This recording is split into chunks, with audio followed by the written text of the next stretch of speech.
Yo, what's good?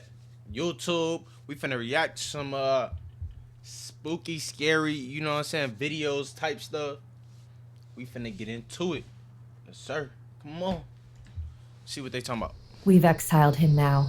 He will never be allowed back. Not after it. It was extremely late at night. My parents were out, and I was left alone in the house. For the past couple of weeks, my uncle had been staying around for the winter holiday. My parents quite liked him because they found him funny, but I despised him. Every day he would always give me this horrid stare. It started off in the direction of my face, but the longer he stared, the further down my body he would look. Oh, no. Disgusting. When I had tried to tell my parents about it, they simply laughed and said he's probably just joking or something. He left one morning without anyone seeing him go. He left a message saying he had to rush out somewhere. I can't recall where. As I was lying in bed, watching Netflix, I shivered, even thinking about him. Suddenly, a notification rang out from my phone. I grabbed it. It was a Snap ad request. Immediately, I was distracted as I hit accept and waited for the guy who had added me to respond. "Hey, X," the message read. I giggled and replied, "Hey, XX." There was a pause for a moment as his Bitmoji waited on the screen, staring at me. Oh, is that his name? I typed, "You look really sexy." Oh, hell I gasped. Bruh, I was a little isn't it surprised, late? to say the least, until I thought about the fact this guy hadn't seen me. Yeah, exactly. I hadn't even sent a snap yet. "Thanks, haha. How do you know?" He didn't reply. His Bitmoji vanished, and I was left sat in chat, alone. Oh, no, that's I put the phone down, and for a moment, I thought it was just another guy wanting to play with my feelings, like always. My eyebrows lifted as another snap came through. It was from him again, snap. though this time, it was a snap. Excitedly, I opened it. My entire stomach fell flat with dread. I was looking at a picture of me in bed, I'm staring out of at there. my phone. I'm calling. I couldn't move. See, bro. The flash came from my I'm not even wardrobe. standing there no more, gang. Who's there? I'm No not reply. even saying no words. Dad? I'm out. Mom? I'm out. I'm The cool. wardrobe door slowly began to creak bro. open. See, this is where they always I mess saw the up, glint bro. of a face Oh, emerging from the hell darkness. nah. My uncle stared at me. His mouth widened into a thick and revolting grin. Cool off that, Hello, Jane. Carefully, he crawled out of the wardrobe, stretching She's still as he sitting placed there? each foot one by What? one onto the floor. He let the phone drop to the floor. I've been so I patient. stared at him, my eyes filled with terror. I quivered and shrank back, slinking to the other side of the bed as I tried to distance myself from him. Under the covers, I held my phone. I began recording a voice message. You're a creep, he cackled and recording a shifted voice about in message. place. Oh, how excited you make me. How excited you've always made Why is His he laugh looking came like to an that, abrupt though, halt bro? as his face dropped in its expression. Yeah, bro. He looked at me What hungrily. is that? I felt tears begin to well in my eyes as I reached the end of the bed. I had to stand up. As I left the safety net of my covers, I swept back until my spine touched the wall. He smirked. me. Where do you go now, Jane? He began reaching into his pocket. "Don't!" I shrieked. He ignored me and continued to stare as he inched towards the bed. Soon enough, he reached it and clambered on top, moving slowly, carefully as if to Why not are you still disturb standing me. there? Here. His hand She stayed should in have his just looked pocket, up for the door or locked in. something. waiting. 2 days, Jane. I've been waiting 2 days in that bloody wardrobe. But I did it for you. Can't you see that? My skin rippled with fear as I imagined him watching me sleep those 2 nights, watching me change. Vile. Get away! I screamed at him as he climbed down from the bed. He stood in front of me. For a moment, he said nothing, only staring at me as I shrank down onto the floor, petrified. Suddenly, something snapped in him. Don't you dare speak to to me like that, little girl? He grabbed me by the arm and hauled me upwards. He then threw me to the ground and cackled as I tried squirming away. He loved it. Better get loose. I almost made it to my feet when he stomped on my back, pushing me down against the floor. Now, Jane, let me show you why you should have stayed silent, wretched little... The noise of the door opening downstairs cut him off. Both of us swiveled our heads to my bedroom door. Immediately, I screamed with all the capacity of my lungs, wailing for my parents to come and help. In an instant, the sound of footsteps came stampeding up the stairs. A tear drooled from my eye. I was saved. Who there? I was silenced soon after with a sharp pick to the head. I woke up what felt like hours later. My parents had asked me what had happened, why I was lying on the floor unconscious, and why the window had a gaping hole in it.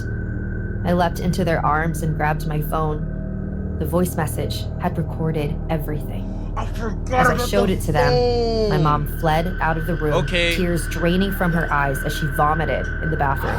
My dad, on the other hand, visibly enraged, sprinted to grab the landline. The police arrived around 30 minutes later. My parents showed them the voice message, the smashed window, and the quivering child. Me. So he had jumped through the window. They then went through and asked each and every one of the family if they had seen my uncle. None of them knew where he was. To this day, we don't. He vanished the morning he originally left. To this day is crazy. Since then, I have forever remained damaged. I don't trust any man in my family other than my father, and my wardrobe has been demolished and removed from my room.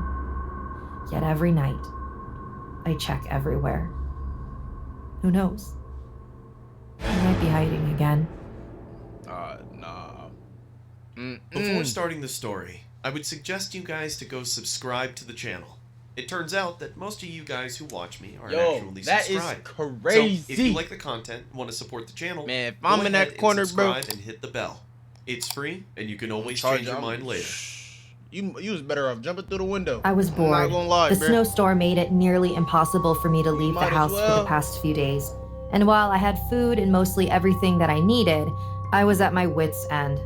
I desperately wanted to do something. Story 2. Being a psychiatrist, I was used to my brain constantly being busy. From one appointment to the other, I rarely had time to chill or even to close my eyes for a second. And that was how I liked things. I could have called my patients, perhaps, but most had decided to opt out of therapy for the holidays.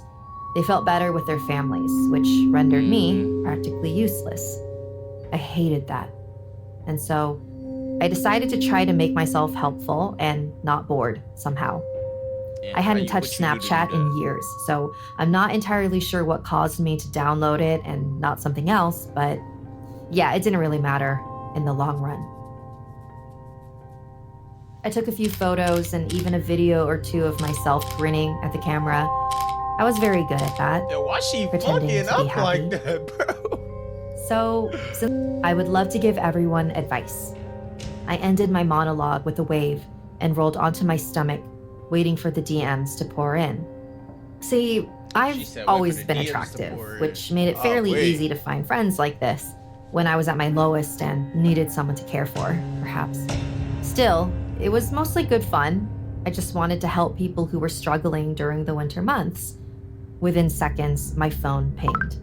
Hi, sorry, but I need someone to listen to me. Can I call you? I hesitated. Can I call you?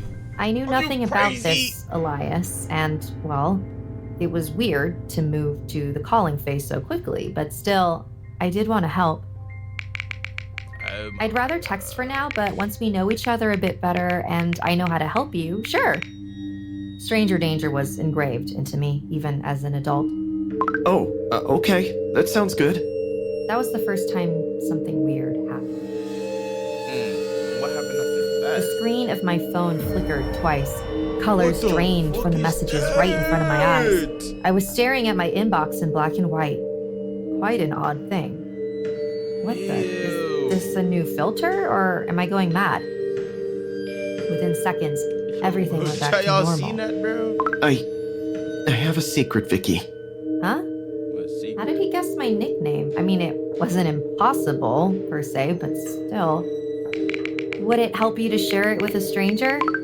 Maybe, but I need to make sure that I can trust you. Okay, that was somewhat specific, but nothing new. I was prepared to tell him an embarrassing, somewhat exaggerated secret of mine, but the screen flickered again. Okay, this is weird. Maybe I downloaded the wrong version of the app? I need you to tell me what happened 10 years ago on this day. Oh. I mean, that was easy. I was in high school, probably getting ready for prom. I didn't remember exactly what I must have been doing, of course, but still. I was in high school like most other teens my age, probably out shopping. Yes? That's enough information for me.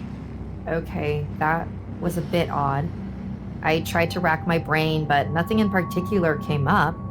Maybe this Elias was an old friend who found me and decided to pull a prank on me?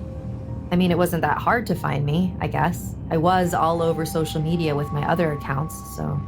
Are you sure? Yep. Okay. But how can I trust you if you're not willing to tell me everything about you? The word everything was glitching in and out of the text. I swallowed hard. Something really was weird. Sorry, but I can't help you then. I need to go now. Bye. I made a new account, thinking that maybe something was just off with my current one. Maybe it was weird kids playing a prank on me or something. No matter what I tried to post, there was a strange filter stuck on my face. It said... That's weird. It said liar with skulls around it. Okay.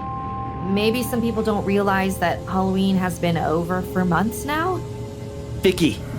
I threw my phone on the ground, frightened. Said, a distorted voice, quiet but almost familiar, came from my phone. Where had I heard it before? Wait. Elias? You remembered me? Good. I'm glad. What? But no, that can't be. I quivered in my seat. I knew there was no way, and yet...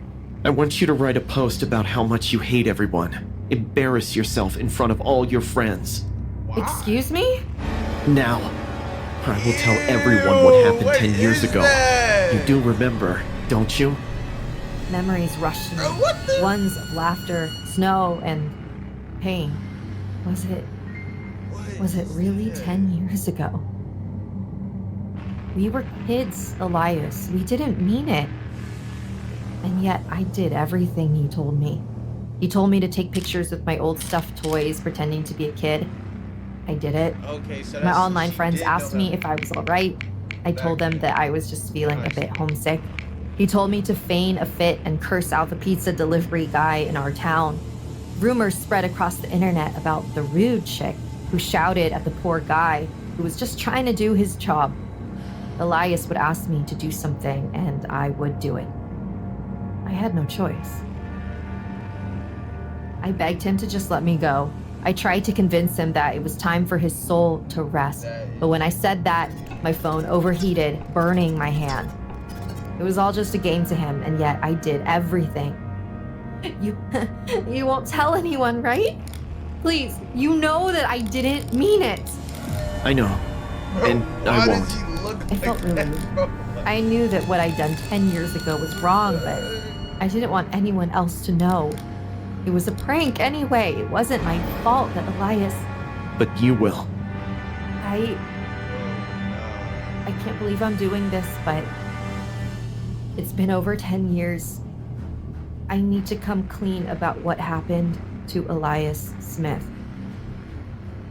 Me and my 3 friends, I wanted to play Truth or Dare, but we needed someone who we could embarrass. We were too cool to do stupid things like kiss each other or something. And so we chose Elias, who was the loser of our class. He had a crush on me. I dared him to go outside in the snowstorm in his underwear and socks and run up and down the main road since most cars couldn't drive during that time. I told him that if he did it, I'd date him, though I was just lying. Elias, he went out but he never made it back. To this day, he's missing, and we have no idea what had happened to him. I'm sorry, Elias. I really am. I became a psychiatrist to deal with this, to help people who were like you. But all I've ever been is a big hypocrite, a disgusting bully. And now you've taken everything from me. Are you happy? Bro. Oh my goodness. All right, chat. If y'all want to see some more scary videos, you know what I'm saying? Let me know in the comments. Let me know if y'all mess with them. Let's get some likes going. You feel me? Appreciate y'all tuning in. Love y'all. Peace out.